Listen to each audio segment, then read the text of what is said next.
कुठलीही गोष्ट आपल्या आयुष्यात जी घडते ना, त्यांनी खचून न जाता त्याच्यातनं तुम्ही मार्ग काढायला शिकलं पाहिजे. जिद्द पाहिजे तुमच्याकडे.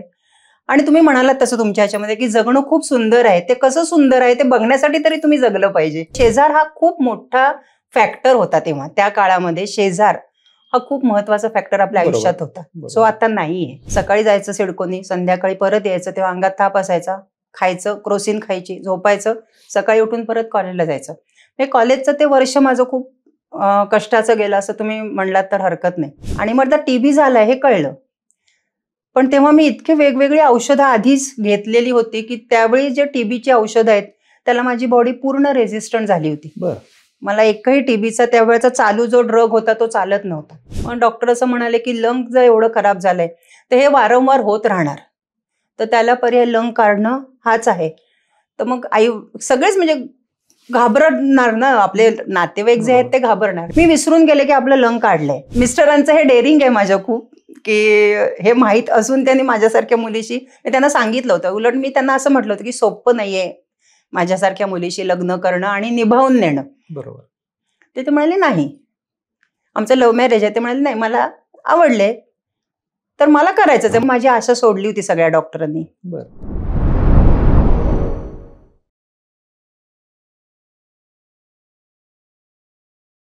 नमस्कार, मी किरण निंबोरे आणि आपण पाहताय वास्तव कट्टा. आपण नेहमी म्हणत असतो की आयुष्य खूप सुंदर आहे, फक्त ते जगता आलं पाहिजे. मग ते कसं जगायचं ते प्रत्येकाच्या मानसिकतेवरती, इच्छाशक्तीवरती डिपेंड करतं.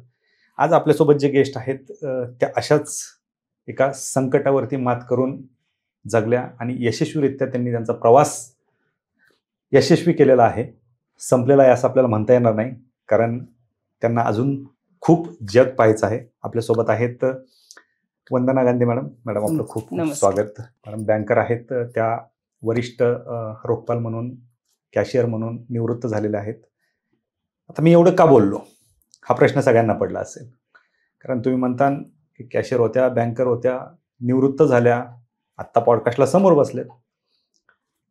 त्यांच्या आयुष्यामध्ये अशा काही घटना घडलेल्या आहेत की त्या आपण इमॅजिन करू शकत नाहीत. कारण आपल्याला साधी ठेच लागली तरी 4 दिवस अंथरुणामध्ये लोळणारे आपण, छोट्याशा संकटाने खचून जाणारे आपण. परंतु मॅडमच्या तारुण्यामध्ये लग्नाच्या आधीच त्यांचं एक फुफ्फुस निकामी झालं आणि ते फुफ्फुस पूर्णतः काढून टाकावं लागलं. एका फुफ्फुसावर त्यांनी आयुष्य काढलं आणि जे सुरुवातीला म्हटलं आयुष्य खूप सुंदर आहे, जगता आलं पाहिजे, ते खूप सुंदरतेने जगलं. मॅडम तुमचं पुनश्च एकदा खूप खूप स्वागत आणि धन्यवाद. सलाम तुमच्या या प्रवासाला. कारण हा प्रवास आमच्यासाठी तेवढा सोपा नाहीये. कदाचित तुमच्यासाठी कसा होता हे आम्ही सांगू शकत नाही, ते तुमच्याकडून जाणून घ्यायचं. परंतु आमच्यासाठी निश्चित ते ऐकून खूप भयानक वाटतंय. या सगळ्या गोष्टींवरती आपण बोलणार आहोत. तुम्ही बँकर आहात त्याच्याविषयी आम्हाला जाणून घ्यायचंय. पण आज जर आम्ही नवदुर्गा महाराष्ट्राच्या म्हणतोय आणि या बाकी ज्या नवदुर्गा आहेत, ज्या दुर्गा आहेत, त्यांना जर प्रोत्साहन द्यायचं असेल तर तुमचा आजचा पॉडकास्ट खूप महत्त्वाचा ठरणार आहे. कारण छोट्याशा गोष्टींनी सुद्धा खचून आत्महत्या करणाऱ्या महिला खूप आहेत. काय सांगाल तुमच्या प्रवासाबद्दल? माझ्या प्रवासाबद्दल असं फार काही मला सांगता येणार नाही. मी जसं जसं फ्लो मध्ये येईल तसं प्रसंग सांगू शकते तुम्हाला. पण त्याच्या आधी मला एक एवढं सांगायला लागेल की कुठलीही गोष्ट आपल्या आयुष्यात जी घडते ना, त्यांनी खचून न जाता त्याच्यातनं तुम्ही मार्ग काढायला शिकलं पाहिजे. जिद्द पाहिजे तुमच्याकडे. आणि तुम्ही म्हणालात तसं तुमच्या ह्याच्यामध्ये की जगणं खूप सुंदर आहे. ते कसं सुंदर आहे ते बघण्यासाठी तरी तुम्ही जगलं पाहिजे. बरोबर, ती जिद्द पाहिजे तुमच्याकडे. हेही सांगायचं राहिलं की तुम्ही खेळाडू होतात. तुम्ही मला वाटतं कबड्डी प्लेअर होते मी. कबड्डी प्लेअर तुम्ही होतात. तुम्हाला फुफ्फुसाचा आजार देखील होता? नाही, तेव्हा नव्हता. शाळेत असताना मी कबड्डी प्लेअर होते तेव्हा नव्हता फुफ्फुसाचा आजार.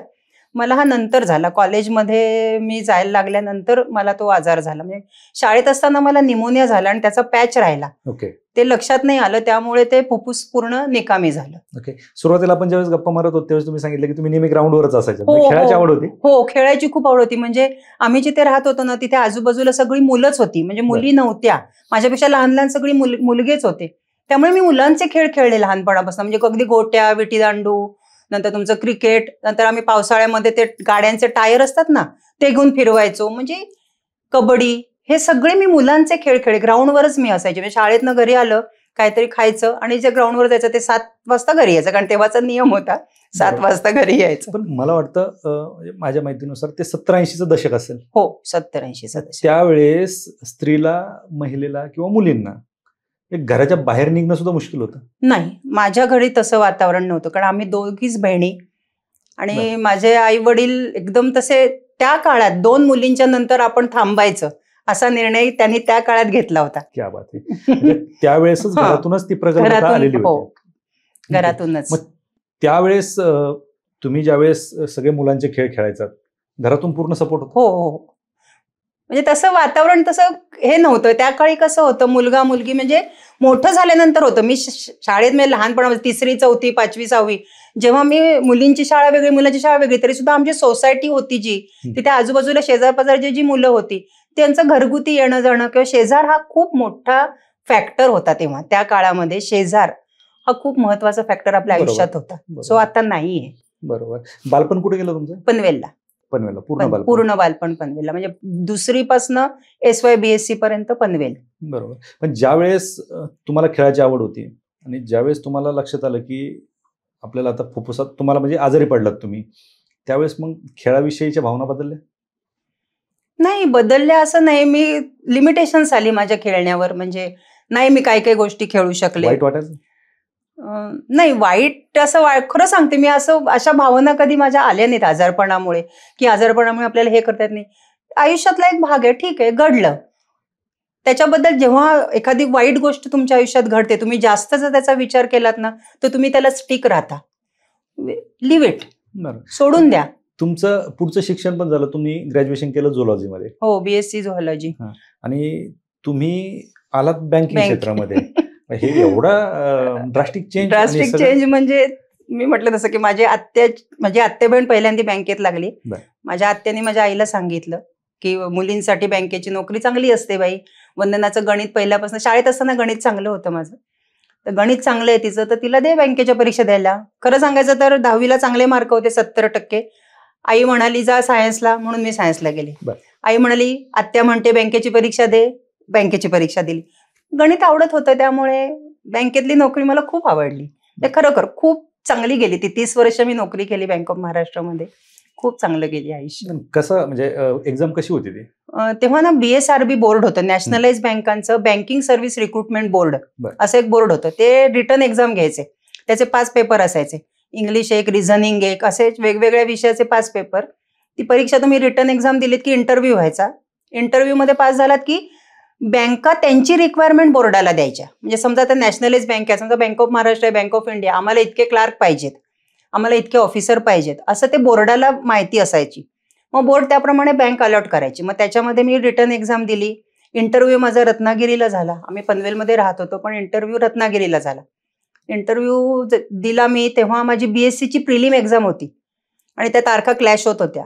मग ठाणा कॉलेजला विचारलं की आई माझी आली बरोबर की असा जायचा बँकेचा इंटरव्ह्यू आहे आणि तेव्हाच प्रिलिम एक्झाम आहे, तर काय करायचं सर? तेव्हा आपटे सर होते तिथे प्रिन्सिपल. ते म्हणले की ठीक आहे, ह्याच्यावर आयुष्य आहे, प्रिलिम ही कॉलेजचीच एक्झाम आहे, त्याचा युनिव्हर्सिटीच्या परीक्षेशी काही संबंध नाहीये, तर मी लेटर देतो, तू नको बसू प्रिलिमला. मग त्याच्यामुळे मला ते इंटरव्ह्यू देता आला आणि मला BScचा रिझल्ट लागायच्या आधी मला बँकेचं अपॉइंटमेंट लेटर हातात होतं. अच्छा, क्या बात आहे. म्हणजे BSc कंप्लीट व्हायच्या आधीच तुम्हाला? हा, म्हणजे मी BScची परीक्षा दिली, मे मध्ये परीक्षा झाली आणि त्याच्या आधीच म्हणजे एप्रिल एंडला माझ्याकडे अपॉइंटमेंट लेटर आलं होतं घरी आणि त्यांनी सांगितलं होतं की तुम्ही जून ते जुलै या 2 महिन्यामध्ये तुम्ही जॉईन करा. त्यामुळे मी एक्झाम दिली आणि डायरेक्ट रत्नागिरी. त्यावेळेस तुमचा आजार डिटेक्ट झाला होता? आजार नाही, म्हणजे मला बरं नसायचंच, ताप यायचाच मला रोज, म्हणजे जवळजवळ कधी 8 दिवसांनी ताप यायचा, कधी 15 दिवसांनी ताप यायचा. मग त्याच्या तात्पुरत्या गोळ्या घ्यायच्या, चालायचं, असं चालूच होतं. म्हणजे संपूर्ण BScचं वर्ष माझं तसं तापात गेलं म्हटलं तरी चालेल. म्हणजे मी पनवेलवरनं ठाणा कॉलेजला जायची, तेव्हा सिडको होती, तेव्हा सिडको बस सगळी इंडस्ट्रियल एरियातनं जायची. सकाळी जायचं सिडकोनी, संध्याकाळी परत यायचं, तेव्हा अंगात ताप असायचा, खायचं, क्रोसिन खायची, झोपायचं, सकाळी उठून परत कॉलेजला जायचं. हे कॉलेजचं ते वर्ष माझं खूप कष्टाचं गेलं असं तुम्ही म्हणलात तर हरकत नाही. पण तेवढी एक जिद्द माझी होती, मी केली होती की आईला मी म्हटलं ह्या वर्षी जर मी एक्झाम नाही दिली तर मी BScच नाही होऊ शकणार. म्हणून मग ते जिद्दीने तेवढं ते BSc मी कम्प्लीट केलं. रोज अंगात ताप असायचा तरी तुम्ही ते कम्प्लीट केलं. केलं. मग हे डिटेक्ट कधी झालं, म्हणजे लक्षात आलं नव्हतं का हा त्रास होतोय ते? नाही लक्षात आलं, म्हणजे वेगवेगळे काय माहिती, हे आपलं प्रारब्ध आपण म्हणायचं की एवढे चांगले डॉक्टर असून सुद्धा लक्षात नाही आले. मी त्यांची कोणाची चूक नाही म्हणणार. एक निमोनिया झाला होता मला शाळेत असताना, तर मला नक्की आठवणार नाही 8वीत का 9वीत. तो निमोनियाचा पॅच राईट लंगला राहिला आणि त्यामुळे ते खराब होत गेलं, पण ते लक्षात नाही आलं. मी तेव्हा जर ब्रॉन्कोस्कोपी केली असती ना, म्हणजे असं ते मेडिकल टर्म मध्ये की तेवढा एक फक्त लोअर लोब, जो राईट लंगचा लोअर लोब होता तो काढला असता तर झालं असतं, पण ते लक्षात नाही आलं. लोक डॉक्टर म्हणले की नाही काही तसं, म्हणजे एक्सरे मध्ये मे बी त्यांना कळलं नसेल किंवा आलं नसेल. ते मी आता असं काही म्हणू नाही शकत, पण ते नाही झालं. कळलं कधी की नाही म्हणजे लंग खराब होतच गेलं ना, त्यामुळे मला सारखं, म्हणजे मी त्याच्यातच नोकरी लागली माझी. मी रत्नागिरीला गेली, माझी अपॉइंटमेंट रत्नागिरीची. रत्नागिरी रिजनल ऑफिसला, तिथे मी वर्षभर होते. तिथे मी पेइंग गेस्ट म्हणून राहत होते एका ठिकाणी. मग वर्षभर रत्नागिरीला तिथे नोकरी केली. तेव्हा मला फारसा काही त्रास नाही झाला रत्नागिरीच्या त्या वर्षभरामध्ये. पण मग आई वडील पनवेलला होते, आमचं सगळं कुटुंब पनवेलला, म्हणून मग आम्ही ट्रान्सफर मागितली बँकेकडे. आणि मग ट्रान्सफर होऊन मी ठाणा कोपरी ब्रँचला आले. माझी ट्रान्सफर ठाणा कोपरी ब्रँचला झाली. पनवेलवरनं ठाण्याला जाणं मला अवघड व्हायला लागलं, म्हणून मग आम्ही वडिलांनी निर्णय घेतला की आपण डोंबिवलीला शिफ्ट होऊ. मग आम्ही डोंबिवलीला शिफ्ट झालो. पण डोंबिवली ठाणा, पण मग तेव्हा कसं व्हायला लागलं, माझं परत आजारपणाने म्हणजे असं बळावला, परत सारखा ताप यायचा. मग 4 दिवस कामावर जायचं, 8 दिवस घरी थांबायचं, 4 दिवस कामावर जायचं, 8 दिवस घरी थांबायचं. आणि मग ते हळूहळू पुढे ना ते इन्फेक्शन टीबीवर गेलं. आणि मग आता टीबी झालाय हे कळलं. पण तेव्हा मी इतके वेगवेगळी औषधं आधीच घेतलेली होती की त्यावेळी जे टीबीची औषधं आहेत त्याला माझी बॉडी पूर्ण रेझिस्टंट झाली होती. मला एकही टीबीचा त्यावेळेचा चालू जो ड्रग होता तो चालत नव्हता. म्हणून मग डोंबिवलीचे डॉक्टर फणसे म्हणून चेस्ट स्पेशालिस्ट आहेत, त्यांनी तेव्हापासून 12 वर्षापूर्वीचं एक आयनापास नावाचं औषध होतं, ते त्यांनी चालू केलं. तर मला 4 गोळ्या सकाळी, 4 गोळ्या दुपारी, 4 गोळ्या संध्याकाळी अशा खायच्या. तोपर्यंत औषधं घेऊन घेऊन मी इतकं, म्हणजे मला औषध बघितलं की व्हॉमिटिंग सेन्सेशन व्हायचं, इतकी माझी कंडिशन बेकार झाली होती. आणि सारखं असं मेंदू हलका म्हणतो ना तसा झाला होता. मी त्या गोळ्या बघितलं की मी लिटरली तोंडाने असं म्हणायची, देवा देवा मला उलटी येऊ नको दे, देवा देवा मला उलटी येऊ नको दे, असं म्हणून मी ते औषध घ्यायची. कधीही मी 12 गोळ्या नाही घेऊ शकले. पण त्याच्यातनं त्या जी काही औषध गेलं ते माझ्या त्याच्यातनं कमी झालं इन्फेक्शन, पण लंग खराब झालं होतं. मग डॉक्टर असं म्हणाले की लंग जर एवढं खराब झालंय तर हे वारंवार होत राहणार, तर त्याला पर्याय लंग काढणं हाच आहे. तर मग आई सगळेच म्हणजे घाबरणार ना, आपले नातेवाईक जे आहेत ते घाबरणार. वयाच्या कितव्या वर्षी? 62, 72, 82. 25व्या वर्षी नोकरी लागल्यानंतर. 25व्या वर्षी 87 साली. मी कंटाळले होते खरं सांगायचं तर, या आजारपणाला आणि 4 दिवस कामावर जायचं, म्हणजे काहीच आपण धड करू शकत नाही. या गोष्टीला मी खूप कंटाळायला, म्हटलं म्हणतायत ना ऑपरेशन करायचं, करून टाकूया. कदाचित अज्ञान असेल की पुढे काय मला त्याच्यामुळे लिमिटेशन्स येतील आयुष्यामध्ये, हे माहिती नसेल म्हणून मी तो निर्णय घेऊ शकले असेल कदाचित अज्ञानामुळे. पण मी कंटाळले होते, म्हणून मग ऑपरेशनचा निर्णय घेतला आणि हरकिसनदास हॉस्पिटलला ऑपरेशन झालं. डॉक्टर JM देसाई म्हणून होते, त्यांनी ऑपरेशन केलं. माझी आई फुल ट्रेन नर्स होती, तर ती जेव्हा नर्सिंग शिकत होती तेव्हा, नर्सिंग होती तिथे, तेव्हा ते मेडिकल स्टुडंट होते डॉक्टर JM देसाई. मग त्या ओळखीने ते ऑपरेशन झालं. त्याच्यानंतर ज्यावेळेस ऑपरेशन झालं त्यावेळेस तुम्हाला सांगितलं गेलं होतं की भविष्यामध्ये याचे काही नाही, असं नव्हतं सांगितलं. तुम्हाला कधी कळलं? नाही, परिणाम असं खरं सांगू का, मला फार काही भोगावे लागले असं मला वाटत नाही, कारण तो अडसर आहे आयुष्यातला असं मी मानलंच नाही. मी विसरून गेले की आपलं लंग काढलंय. मग मला असं सांगितलं गेलं की बाल गंधर्वना एकच लंग होतं, नेताजी सुभाषचंद्र बोसना एकच लंग होतं, तरी ते जगले, आपण जगू शकतो. पॉझिटिव्ह विचार करा, आपण जगू शकतो. मग आपलं जे काही आयुष्य आहे ते आपण चांगल्या रीतीने जगू शकतो, मग जगायचं. मी विसरून गेले. मी जेव्हा मी काम कुठलंही करते ना तेव्हा मला मी विसरून जाते. तुम्ही आज मुलाखत घेताय म्हणून एवढं सगळं परत तो भूतकाळ आला, पण अदरवाईज माझ्या लक्षातच येत नाही की मला लग्न नाहीये. बरोबर. मग त्यावेळेस लग्न झालेलं होतं? नाही, लग्न नव्हतं. त्याच्यानंतर लग्न झालं. आणि मिस्टरांचं हे डेअरिंग आहे माझं खूप, की हे माहीत असून त्यांनी माझ्यासारख्या मुलीशी, मी त्यांना सांगितलं होतं. उलट मी त्यांना असं म्हटलं होतं की सोपं नाहीये माझ्यासारख्या मुलीशी लग्न करणं आणि निभावून नेणं. बरोबर. ते म्हणाले नाही, आमचं लव्ह मॅरेज आहे. ते म्हणाले नाही, मला आवडले तर मला करायचंच आहे. मग त्यांचे एक डॉक्टर मित्र होते डोंबिवलीतले, त्यांच्याकडे आम्ही दोघं गेलो. मी त्यांना सांगितलं त्यांच्या डॉक्टरांना, त्यांचा मित्र होता तो डॉक्टर वेलणकर म्हणून. म्हटलं डॉक्टर असं असं आहे माझं, तुम्ही समजावून सांगा. तर ते म्हणाले, त्यांनी सांगितलं की दिनेश, मिस्टरांचं नाव दिनेश आहे, दिनेश नको करू या मुलीशी लग्न. नाही, मला करायचंय. म्हणून त्यांनी मानलं पाहिजे. एवढ्या सगळ्या गोष्टी माहित असताना म्हणजे लोक छोटी छोटी गोष्ट शोधत बसतात. अगदी अगदी. त्यांना एवढी मोठी गोष्ट माहित असताना देखील त्यांनी आणि 91 साली आमचं लग्न झालं आणि आज 2025 आहे. पुढचं आयुष्य जगण्यासाठी कदाचित ती सुद्धा एक मोठी ताकद तुमच्यासाठी असू शकते. नक्की. मग तुम्ही बँकेमध्ये जॉब करत होतात, वेगवेगळे लोक तुम्हाला भेटत असतील, काय अनुभव आहेत बँकेमधले? कारण तुम्ही बँक ऑफ महाराष्ट्रामध्ये होता आणि सरकारी बँकांमध्ये किंवा सरकारी दवाखान्यांमध्ये लोकांचे अनुभव काय एवढे चांगले नसतात. लाईनमध्ये उभे राहा, जेवणाची वेळ झाली, तो बोर्ड असतो, लोकांना थांबावं लागतं. तुमचे काय अनुभव होते? नाही, मला ना खरं सांगू का, मला असं कधीच नाही वाईट, म्हणजे कुठल्याच कस्टमरचा असा वाईट अनुभव नाही आला. कारण पहिल्यापासून ना माणसांमध्ये मिसळण्याचा स्वभाव असल्यामुळे थोडंसं सामाजिक कार्य, मी वनवासी कल्याण आश्रमाचं काम करत होते लग्नाच्या आधी, त्यामुळे एक सामाजिक कार्य हा एक कुठेतरी किडा होता अंगामध्ये, तो अनुभवशक्तेमुळे आलेला असेल. मरत नाही कधीच, तो मरत नाही तो मरत नाही. आणि तो अनुभवशक्तेमुळे आलेला असतो. माझे आजोबा खूप मोठे सामाजिक कार्यकर्ते होते, म्हणजे राजापूरच्या हायस्कूलचे प्रिन्सिपल होते दादासाहेब सर देशपांडे म्हणून. त्यांनी संपूर्ण त्यांचं आयुष्य शाळेला मोठं करण्यासाठी वाहिलं. म्हणजे संसारावर तुळशीपत्र ठेवून म्हटलं तरी चालेल. त्यामुळे तो कुठेतरी आला. माझे वडील पण तसेच होते, कायम कोणालाही मदत करायला मागे पुढे बघणार नाहीत. म्हणजे स्वतःच्या खिशामध्ये जर 500 रुपये असतील आणि कोणी सांगितलं की नाही हो आप्पा, त्यांना आप्पा म्हणायचे, आप्पा नाही मला आज गरज आहे 500 रुपयाची, तर काढून देणार, आपलं पुढ्याचा विचार नाही करणार. अशा स्वभावाचे वडील होते. त्यामुळे हे सगळं बघत बघत आम्ही हे सगळे संस्कार घेऊन आम्ही लहानाचे मोठे झालो.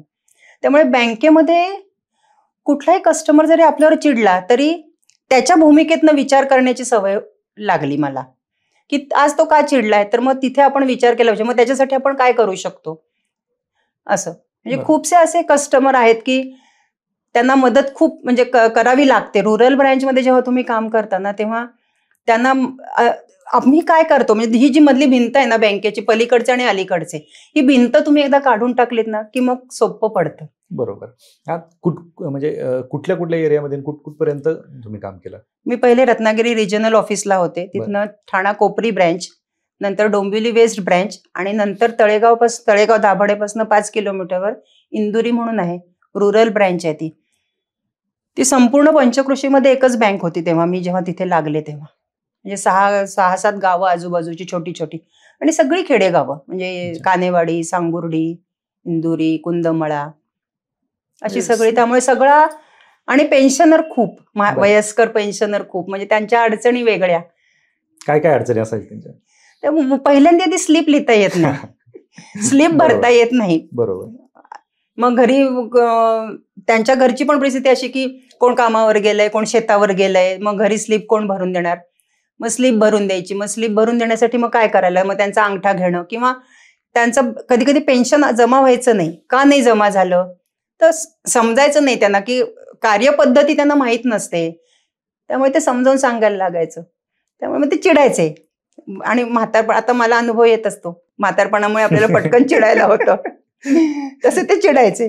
चिडले तरी मग आपण काहीतरी गोड बोलायचं, त्यांना शांत करायचं. आणि इंदुरी ब्रँचला ना आमचा जो सगळा स्टाफ होता ना, आणि इव्हन कस्टमर सुद्धा खूपच सपोर्टिव्ह होते, आणि एक कुटुंबासारखं आमचं होतं ती ब्रँच. मला खूप मजा आली इंदुरी ब्रँचला काम करताना. किती वर्ष? जवळजवळ इंदुरी ब्रँचला मी 14-15 वर्ष काम केलं. त्यामुळे प्रत्येक कस्टमरशी ना एक बॉन्डिंग आपण म्हणतो ना, कारण 5-5 वर्षांनी बदल्या झाल्या ना की कस्टमरशी सुद्धा असं बॉन्डिंग तयार नाही होत. हे कसं बॉन्डिंग तयार होतं की आपल्याला माहिती पडतो कस्टमर काय आहे, मग त्याला आपण योग्य सल्ला देऊ शकतो. किंवा आता मी ऍडव्हान्सेसला म्हणजे कर्ज विभागाला होते काम करायला. कर्ज घेणारी माणसं जी यायची तेव्हा त्यांना समजावून सांगायचं की हप्ता चुकवू नका, हप्ता चुकवलात की व्याज तुम्हाला जास्त लागतं. मग त्या मी कॅल्क्युलेशन करून दाखवायची की बघा तुम्ही 2 हप्ते चुकवलेत की व्याज इतकं लागतं, नाही भरलेत तर व्याज इतकं, म्हणजे इतकी रुपयाचा फायदा आहे, त्यामुळे हप्ता चुकवू नका. हे थोडंसं त्यांना शिकवायला लागतं, कारण माहित नसतं बँकिंग. कर्ज मिळतं, येतात घेतात कर्ज व्यवसायासाठी. बरोबर. आणि हे जबाबदारीचं पण काम होतं तुमच्याकडे. हो, जबाबदारीचं. म्हणजे कसं म्हणजे खरं सांगू का, तिथे ना सुरुवातीला मी गेले तेव्हा ऍडव्हान्सेसला माणूस नव्हता कोणी.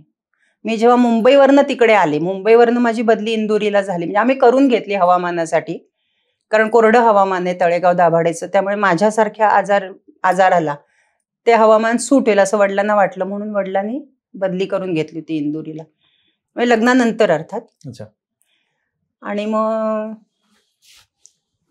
तेथे ऍडव्हान्सेसला कोणी क्लार्क नव्हता, म्हणजे मॅनेजर ऑफिसरच ते काम करत होते.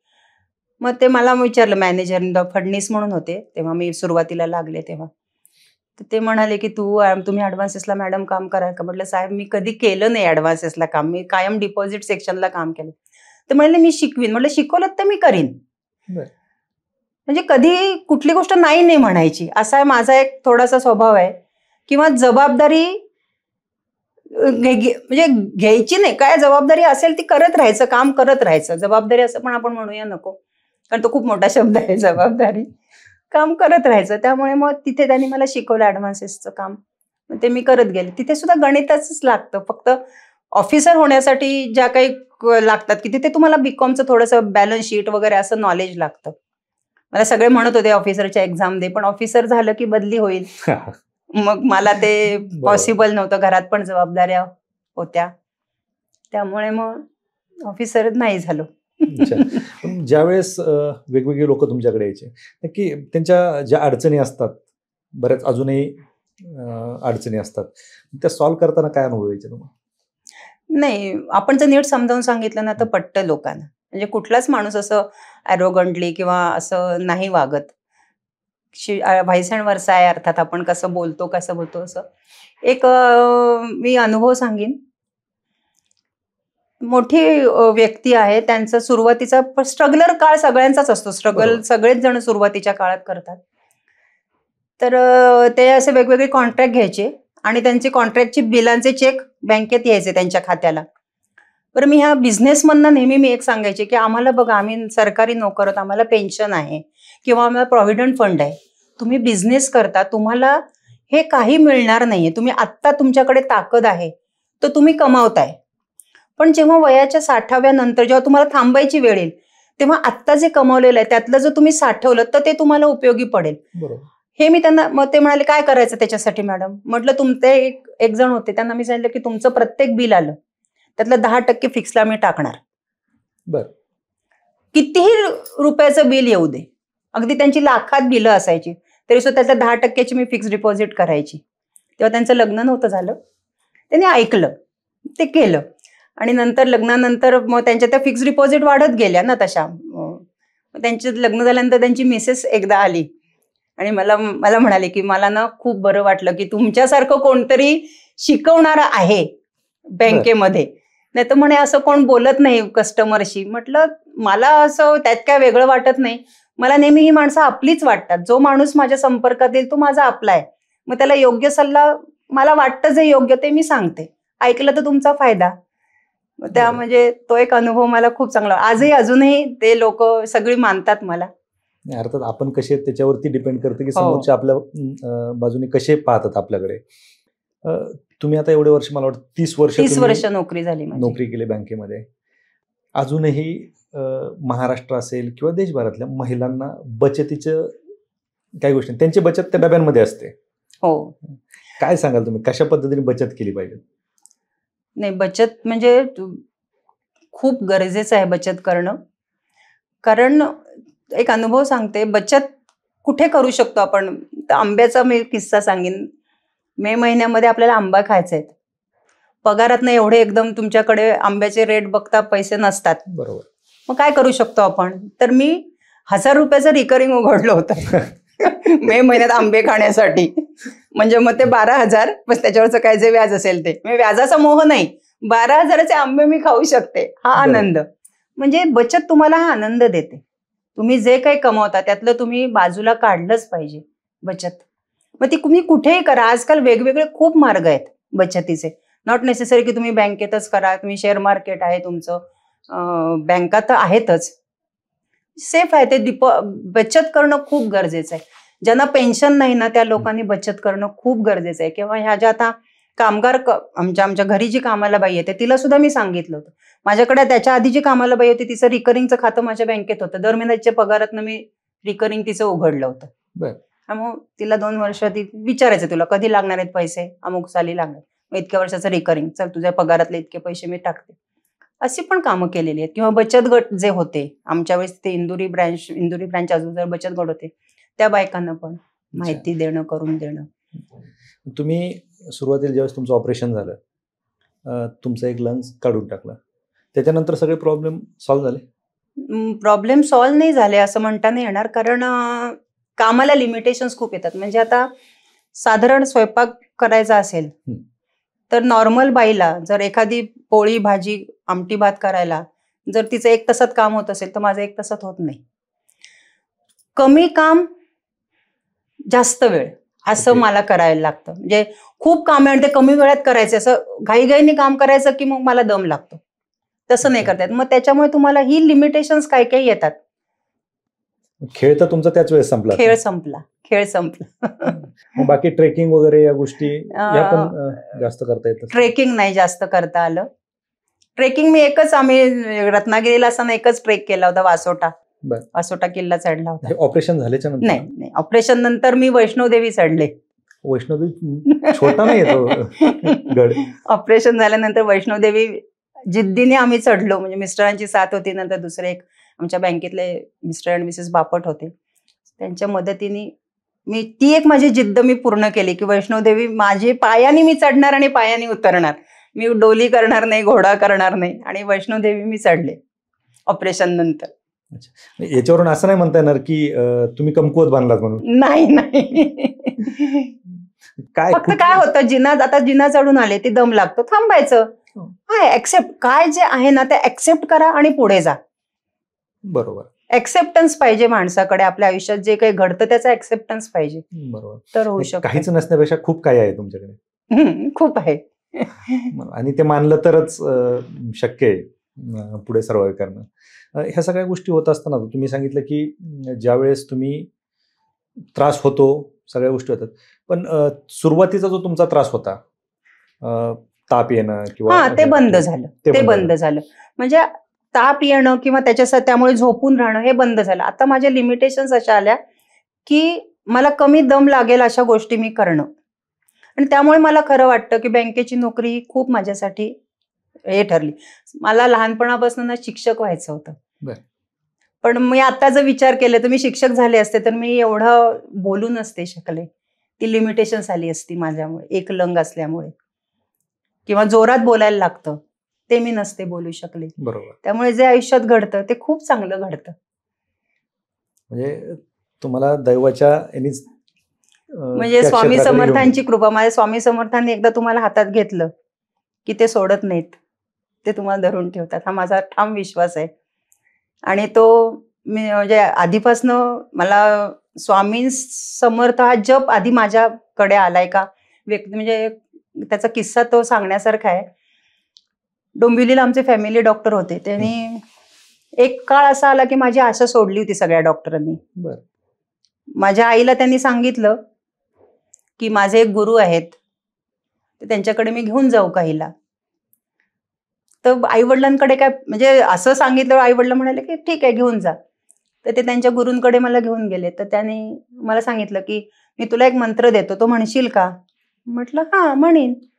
तर म्हणाले फक्त श्री स्वामी समर्थ, तुला जेव्हा जेव्हा आठवण येईल तेव्हा श्री स्वामी समर्थ म्हणायचं. ही माझ्या आयुष्यातली स्वामींची, म्हणजे स्वामींनी मला हातात घेतली तर हा क्षण आहे. तेव्हापर्यंत मला स्वामी समर्थ कोण, अक्कलकोट ह्याची काहीही माहिती नव्हती. ती मला लग्नानंतर माझ्या मिस्टरांमुळे झाली. कारण माझे मिस्टर आधीपासून स्वामी समर्थांचे भक्त होते आणि त्यांचे गुरु नाना वालावलकर हे डोंबिवलीला होते. तर त्यांच्यामुळे मला म्हणजे मग मी स्वामींचं बखर वाचली किंवा स्वामींचे अनुभवाचं सगळं वाचलं आणि मग काही गोष्टी अनुभव असे आले की विश्वास वाढत गेला स्वामींवरचा. तर त्या डॉक्टरांनी आईला सांगितलं होतं की हिला आता काय हवं ते खायला द्या. बरं. मला कॉफीचं पाणी सुद्धा जात नव्हतं आणि माझी मेंदू इतका हलका झाला होता ना की कुकरची शिट्टी वाजली ना घरामध्ये की ती शिट्टी समजा 5 सेकंद वाजली तर मला माझ्या मेंदूत 5 सेकंद असा शिट्टीचा आवाज यायचा. पुढे कंटिन्यू. हा, कंटिन्यू. इतका माझा मेंदू तेव्हा हलका झाला होता त्या औषधांमुळे आणि अँटीबायोटिकमुळे. कुठला आवाज सहन नाही व्हायचा. मी म्हणायचे आई आवाज नको करू, आवाज नको करू असं. म्हणजे अशा परिस्थितीत डॉक्टरने सांगितलं हिला काय हवं असेल ते, कॉफीचं पाणी सुद्धा मला जात नव्हतं. डॉक्टरने सांगितलं हिला काय हवं ते खायला द्या. बरं. मी आज विचार करते, मी स्वतः आई झाल्यावर विचार करते की माझ्या आईची तेव्हा काय अवस्था झाली असेल. बरोबर. हे मी आई झाल्यावर मला जाणवतं, तेव्हा मला जाणवलं नाही.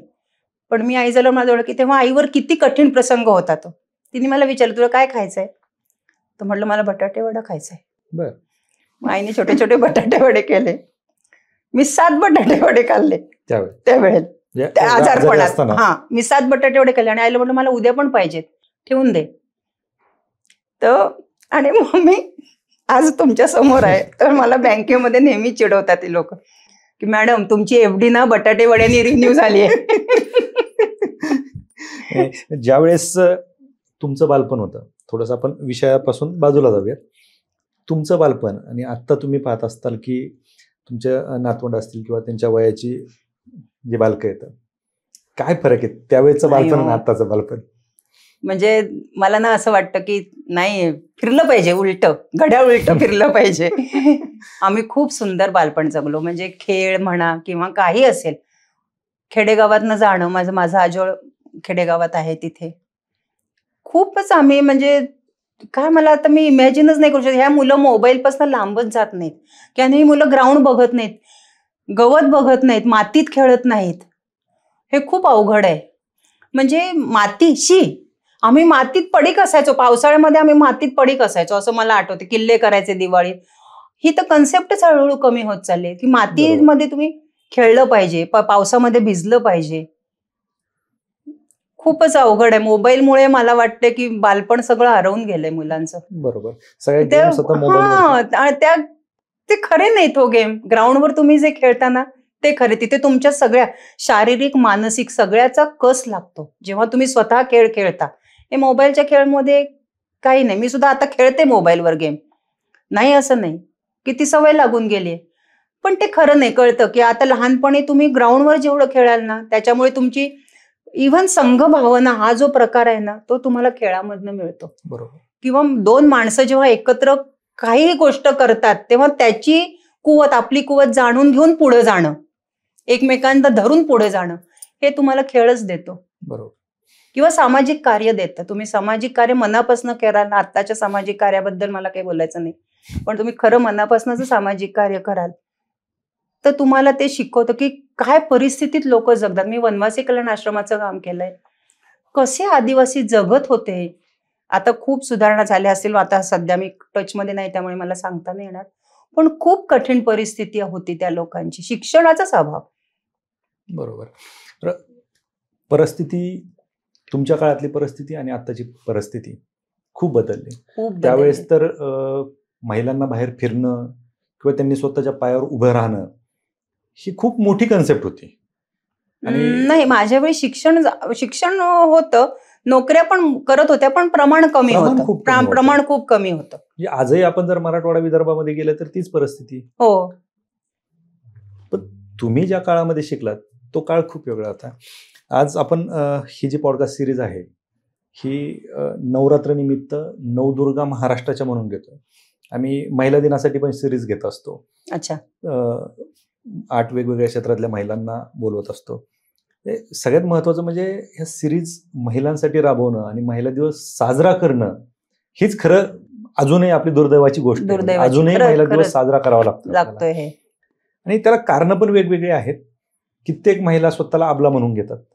कित्येक महिला थोडंसं संकट आलं तर कोणी आत्महत्या करते, कोणी घर सोडून निघून जाते, खचून जातात. तुमच्यावरती एवढं मोठं संकट होतं, तुम्ही खचला नाहीत. काय संदेश द्याल या महिलांना की छोट्या छोट्या संकटाने सुद्धा खचून जातात? संदेश देण्या एवढी मोठी नाही मी, पण माझ्याकडे बघून जर कोणाला असं वाटलं की नाही एवढं आजारपणातनं सुद्धा मी इतके वर्ष छान जगले. जी काही आयुष्यात संकट नाही म्हणणार, ज्या काही जबाबदाऱ्या आल्या, जबाबदाऱ्यांना संकट नाही मानू कधी, की मग त्या मजा येते ती जबाबदाऱ्या सुद्धा पार पडताना. म्हणजे गेले 15 वर्ष, म्हणजे आता 20 सालाच्या आधीची 15 वर्ष आमच्या घरामध्ये माझे आई वडील, मला भाऊ नाही, दोन्हीच बहीण, आम्ही 2 बहिणी, माझे आई वडील आणि माझे सासू सासरे, ह्यांचं संपूर्ण म्हणजे वडील पॅरालिसिसने अटॅक, बेड रिटर्न होते, आईला पण तेच. सासरे उभे राहिले, सासऱ्यांना पण पॅरालिसिस आहे, पण सासरे उभे राहिले शेवटपर्यंत. सासरे माझे खूप जिद्दी होते, ते जिद्दीने उभे राहिले, वडील नाही हे करे. पण म्हणजे 15 वर्ष मी, माझे मिस्टर आणि माझी मुलगी तिघही एकत्र कुठेही फिरायला जाऊ नाही शकलो, कारण जबाबदाऱ्या होत्या यांच्या घराच्या, माझ्या आई वडील आणि सासू सासरे यांच्या जबाबदाऱ्या होत्या.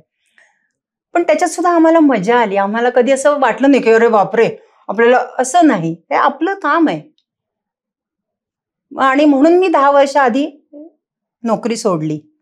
नाही तर मी आता 23 साली रिटायर झाले असते, ते मी 13 साली रिटायरमेंट गेले. तेव्हा जबाबदाऱ्या होत्या, मुलगी लहान होती माझी, आई वडील सासू सासरे हे 4ही पेशंट घरात होते आणि कॅशची चावी माझ्याकडे होती. मग ह्या जबाबदाऱ्यातनं, ह्या 2 जबाबदाऱ्या, मुलगी आणि आपले पालक, ह्यांना आपण नाही सोडू शकत. बरोबर. मग मी काय सोडू शकते, तर मी नोकरी सोडू शकते. नोकरी सोडली. मग तेव्हा मी असा विचार नाही केला की मला किती नुकसान, फायनान्शियली माझं किती नुकसान झाले, नाही, मी हा विचारच नाही केला. त्या क्षणी मनात आलं की नाही, मला या 3 जबाबदाऱ्या शक्य नाही करणं, एक जबाबदारी मी कमी करू शकते, तर जी कुठली कमी करू शकते, तर मी नोकरी सोडू शकते. मी नोकरी सोडली आणि 10 वर्ष आधी नोकरी सोडली आणि मग पूर्ण घरात. म्हणजे मला हेच सांगायचंय की जरीही तुमच्या आयुष्यामध्ये काहीही कमतरता असेल तरी ती विसरून जा, त्याच्याकडे दुर्लक्ष करा आणि पुढे काय त्याचा विचार करा, की मग सगळं सोपं आहे. खूप सुंदर आहे जग. माणसं आजूबाजूला जी भेटतात त्यांच्याशी गप्पा मारा. ट्रेनमध्ये जाताना सुद्धा असं मोबाईलमध्ये डोकं घालून नका बसू. शेजारी कोण आहे, भले अनोळखी असेल, आपण बोलायला सुरुवात केली की समोरचा माणूस बोलतोच आपल्याशी. बरोबर. त्यामुळे माणसांशी बोला, संवाद साधा, खूप छान वाटतं. नवीन नवीन गोष्टी कळतात. म्हणजे ते माणूस समोरचा जर बोलका झाला ना आपल्याशी, तर आपल्याला कळतं की आपल्यापेक्षा किती खडतर आयुष्य लोक जगतायत, मग आपलं काहीच नाही. बरोबर. हे बोलल्याशिवाय नाही कळणार किंवा जाणून घेतल्याशिवाय नाही कळणार. नक्कीच नक्कीच मॅडम. खरंच तुमचा प्रवास जाणून घेतल्याच्या नंतर बऱ्याच महिलांना वाटेल की आपलं काहीच नाहीये, आपलं दुःख काहीच नाहीये. तुम्ही खरं तर तुम्ही बोलताना सांगितलं की तुम्ही विसरून गेलात की मला एक लग्न नाहीये, म्हणून आजपर्यंत तुम्ही एवढ्या आनंदी आणि आज आपण गप्पा मारतोय. खरं तर तुमचा हा जो प्रवास आहे हा लाखो महिलांसाठी प्रेरणा देणारा ठरेल. कारण एक लग्न नसताना तुम्ही पूर्ण आयुष्य तुमचं घालवलं आणि तेही आनंदी. नोकरी केली, कुटुंब सांभाळलं, तुम्हाला दोन्ही फॅमिली सांभाळायच्या होत्या. हो, दोन्ही फॅमिली सांभाळायच्या. माझ्या मिस्टरांची तेवढी मला साथ होती पूर्णपणे, अर्थातच, त्यामुळे ते शक्य झालं. बरोबर. पण हा प्रवास सोपा नव्हता आणि निश्चितच आजच्या या सिरीज मधला खरंच हा सर्वात प्रेरणादायी प्रवास असेल आणि निश्चित त्याच्यातून अनेक महिला मोटिवेट होतील आणि ज्यांची काही दुःख असतील ते त्या दुःखाला विसरून तुमच्यासारखाच प्रवास करतील अशी अपेक्षा आपण या पॉडकास्टमधून बाळगू. तुम्ही वास्तव कट्ट्यावरती आलात आणि मनसोक्त गप्पा मारल्या, तुमचा प्रवास मांडला आणि त्या महिलांना मोटिवेट केलं, त्याबद्दल आपलं मनापासून आभार. धन्यवाद. तुम्ही मला इथे बोलावल्याबद्दल. कारण पहिल्यांदाच असं मी काहीतरी इंटरव्ह्यू देते, त्यामुळे मला असं वाटतं की ह्याच्यामुळे जर एका जरी बाईचं दुःख कमी झालं आणि ती तिच्या जिद्दीने उभी राहिली तर सक्सेसफुल झालो आपण. नक्कीच. थँक्यू. नमस्कार.